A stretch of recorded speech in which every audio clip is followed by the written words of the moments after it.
Thank you, sir.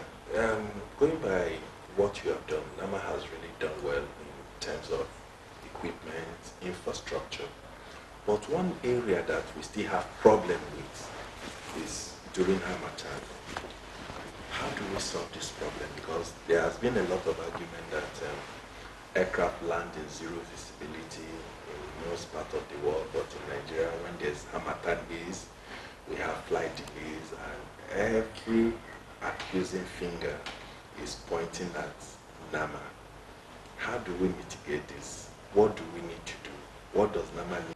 It's easy for me to say that there's always traffic in Lagos or there is flooding in Lagos. But I read recently there was flooding in India, there was flooding in other parts of the world. That's not an excuse.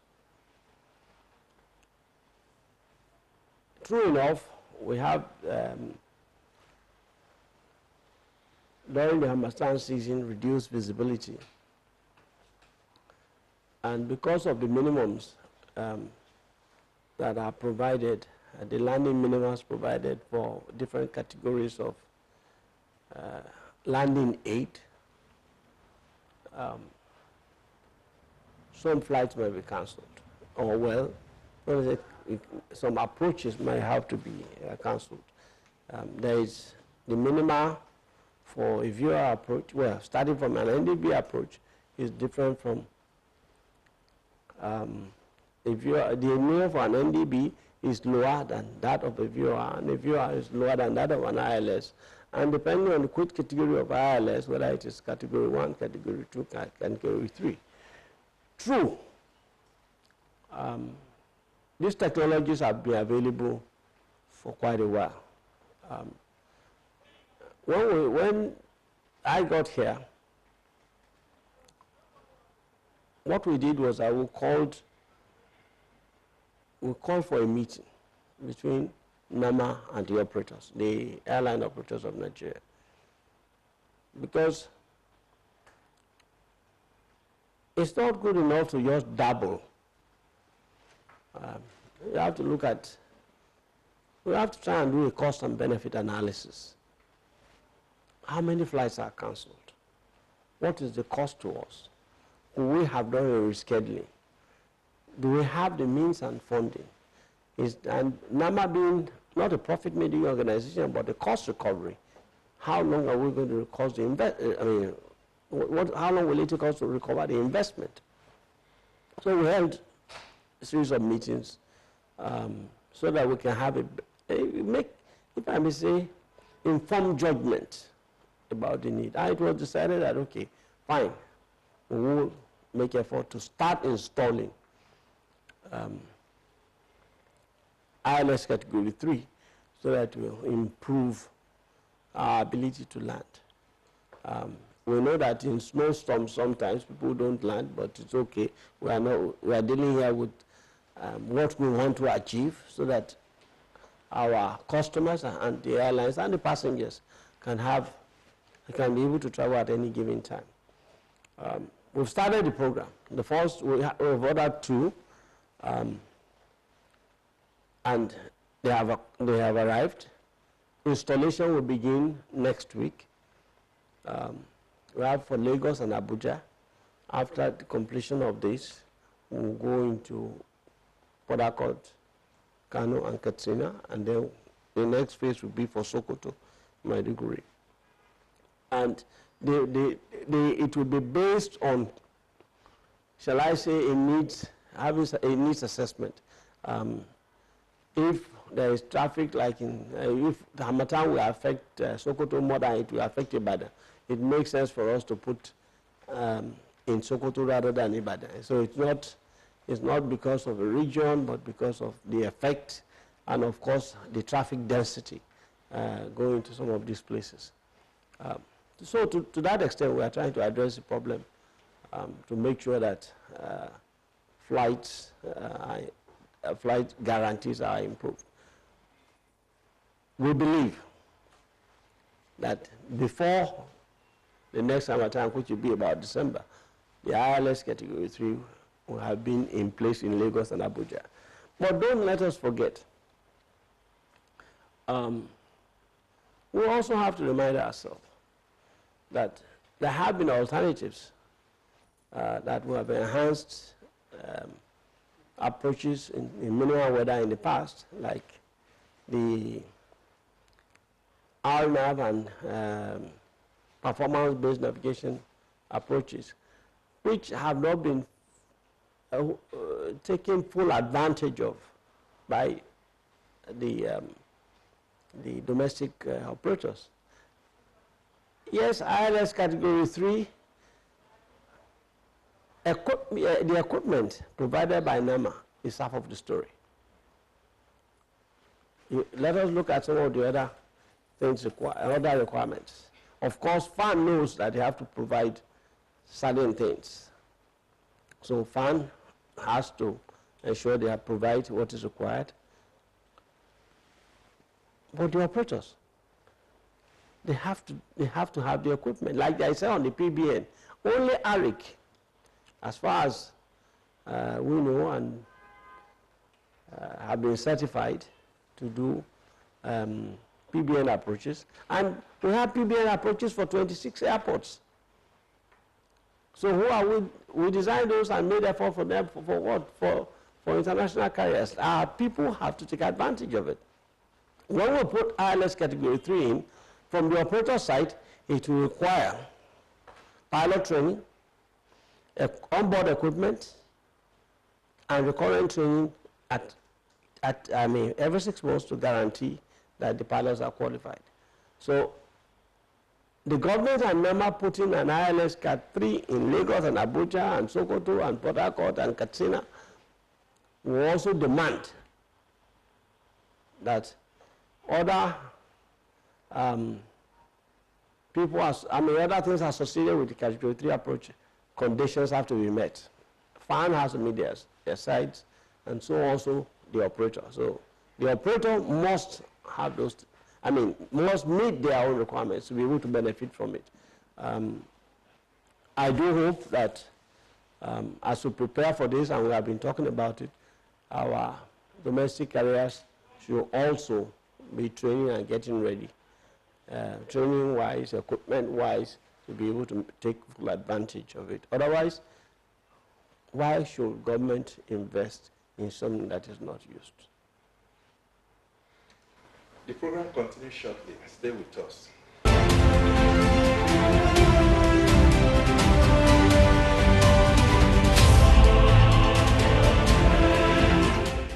I'm glad you are still there. One noticeable achievement of the federal government recently is the acquisition of calibration aircraft.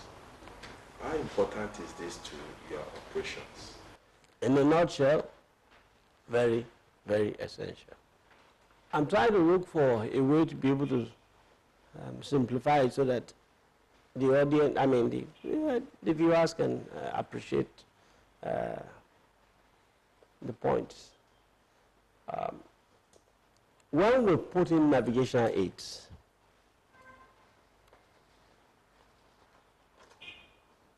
we have to make sure that they are accurate. Let us say hypothetically that I'm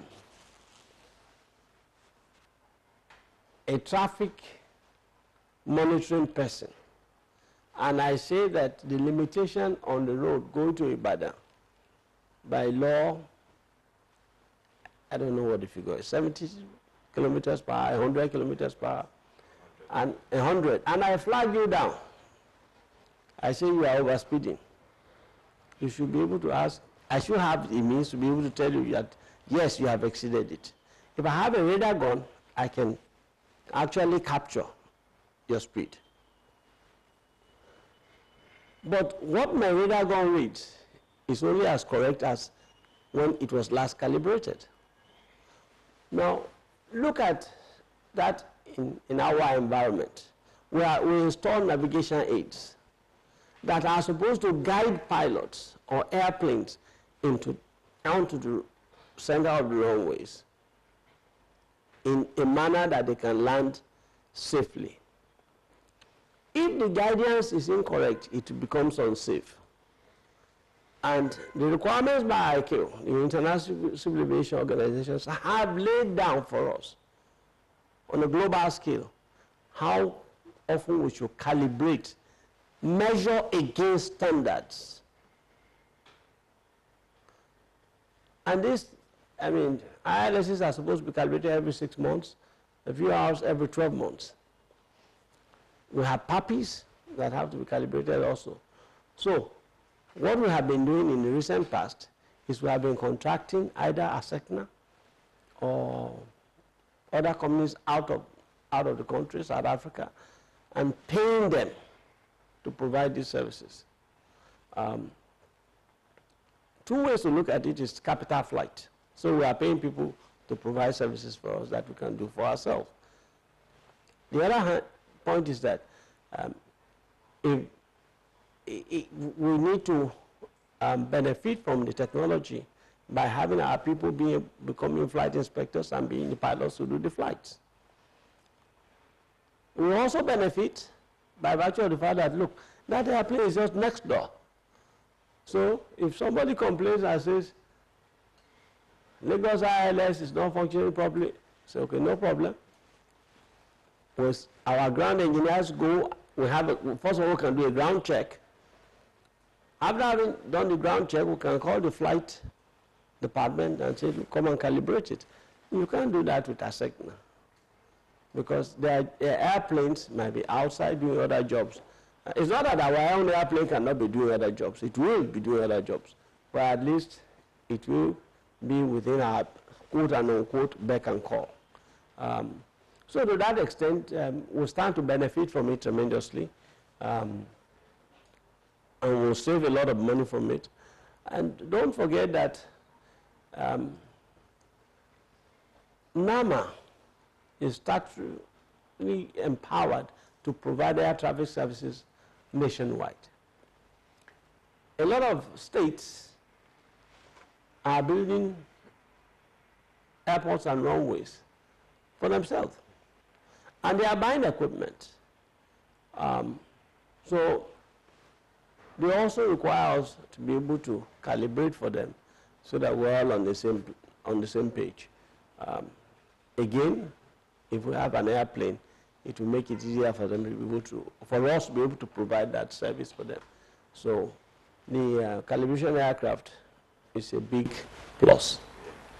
But looking at it, is it not going to be underutilized if it's not commercialized, put into commercial purposes?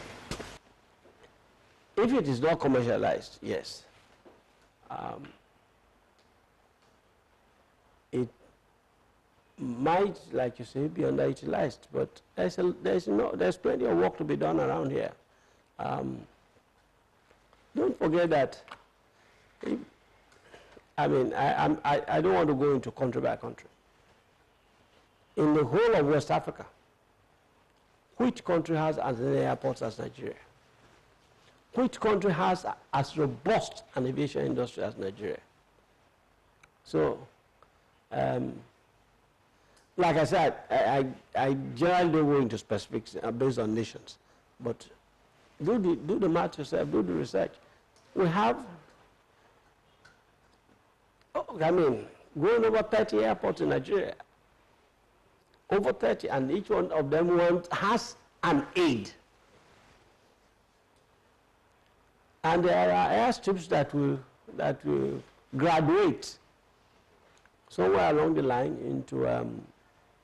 into airfield with Navate. So, but then the plan is whatever we are not using, we will sell, which is the commercial end of it. Whatever we are not using. Already, as the airplane was coming out into the country, Ghana was already asking. And I tell you that the airplane that Nigeria has is the state-of-the-art airplane in terms of calibration. It's really nice. It has all the modern equipment, and apart from the console and the guidance and the heads-up display for the pilots, for today's money, you couldn't have asked for better. But I just hope that the bug that is us very deep in the area of maintenance will not affect this state-of-the-art aircraft? You know, considering that we had one before and it went away for so many years, at the end of the day, we have to abandon it. Is it going to be in care of NAMA, or who is going to manage this aircraft? Arrangements are being worked out on the domiciliation of the airplane. Of course, ownership is not in doubt, belongs to the Federal Ministry of Aviation. Arrangements are being worked out for domiciliation, such that every agency contributes its quota to the proper utilization of the aircraft.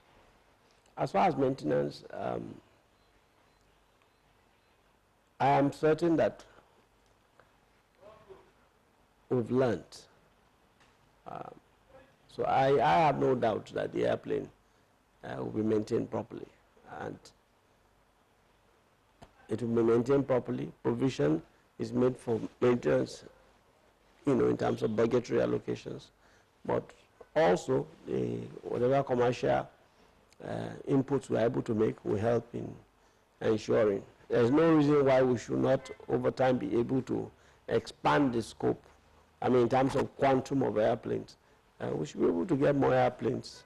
So how have you been able to maintain industrial harmony in NAMA? In the past, there has always been rivalry between one department and the other that has led to a lot of strikes, industrial action. But since you became the MD, there has been a lot of peace, a lot of harmony, industrial harmony in NAMA. How were you able to achieve this? God has been kind. We thank God that we've had a peaceful environment, and like I said, God has been kind to us in guiding us.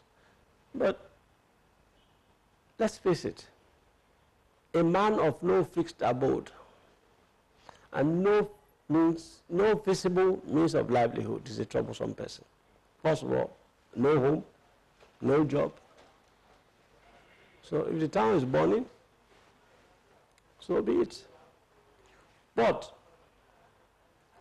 the human person by nature wants peace. And all we did address was, we looked at the fact that in the realm of progress, for every progress mankind has made, man has been at the center of it.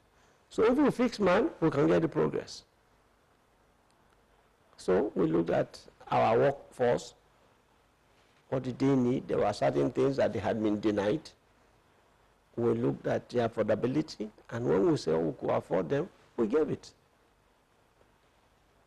We looked at the means and the environment, the means for them to be able to do their jobs by training.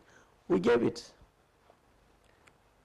The environment in which they worked, we make effort to try to improve it. So the workforce sees that working together with management will produce a better organization.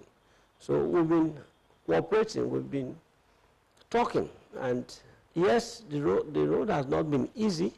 The people talk, we listen, we respond in kind. Where we have difficulties, we explain it to them, and we've shown appreciation to the fact that the workforce is at the core of the success of NAMA. So it's symbiotic relationship, if you like. You scratch my back, I scratch your back. It's worked for us, and I hope it continues to work, and God will continue to guide us. Thank you. You trained as an aircraft engineer and later as a pilot, and you have a lot of experience, a lot of expertise in aviation. Where do you see NAMA in the next 5 years? Or where you hope to see NAMA in the next 5 years? True, I started my life as an engineer. I became a pilot. I've been everywhere, now I'm in Nama. Apart from the fact that the mission statement says they intend to become one of the leading ANSPs in the world, where do I see Nama? In 5 years, my prayer, my hope, that Nama should have exceeded all the standards in terms of their core jobs. Communications, I like to see a Nama where communication is crisp clear. So the communications is up to scratch. No complaints. Zero tolerance for complaints. But I also like it supported by a good workforce, a knowledgeable workforce, a workforce that is young and vibrant. In terms of navigation,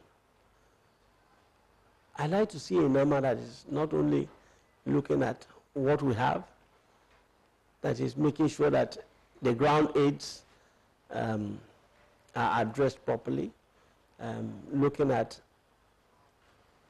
how to reduce cost. Number one, we need to, if ground aids have to be replaced, we have, but also a number that thinks about harnessing nature's energy in terms of having a greener environment, solar panels, windmills to supply energy. I like to see them looking that way. I also like to see them looking at this navigation. Tomorrow is in the clouds.